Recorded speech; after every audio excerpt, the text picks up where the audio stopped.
Welcome back for students in Houston County. Wednesday is the big return to the classroom. Warner Robins police want to make sure the transition from summer break as smooth as possible with a mind on safety on the roads. Cecily Stout breaks down what drivers need to know about driving in school zones.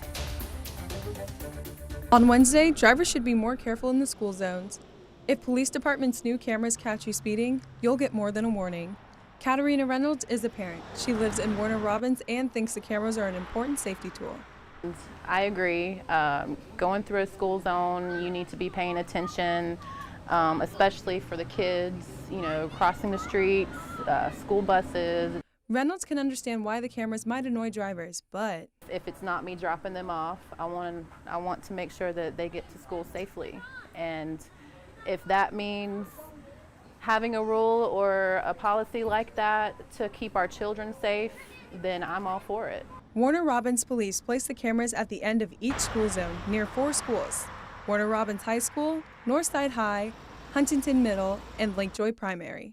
Reynolds supports the new speed camera system and thinks it'll be especially helpful in teaching good driving habits to teens. As a parent, teaching your child and driving with them, it's very easy to explain about speeding. I feel like if you're going to get behind a car, you need to know the rules of the road, and speeding is probably one of the top 10, I would say. The cameras will operate Monday through Friday during posted school zone hours.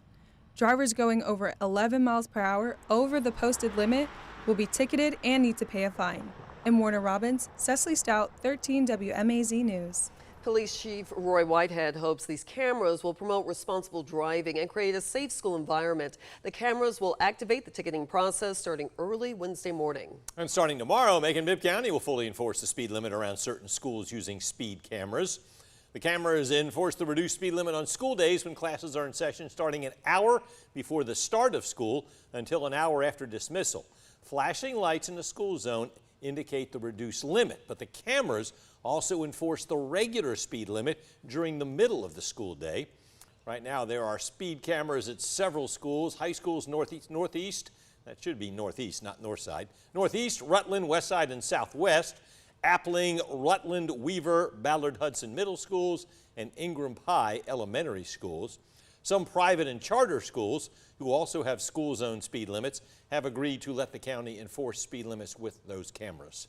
Another worry on the roads, school buses. Here are some tips to remember if you have a morning commute or have children riding the bus. When the school bus stops for students on a 2-lane road, all traffic from both directions must stop. On a 2-lane or 4-lane road that has a center turn lane, all traffic from both directions must stop. And anytime you see the flashing lights and the stop sign comes out, drivers must stop and wait.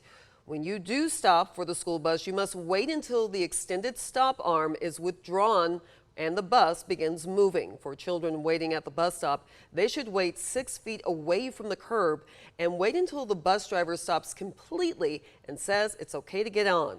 The National Safety Council reports 108 people were killed in school bus related crashes nationwide in 2021.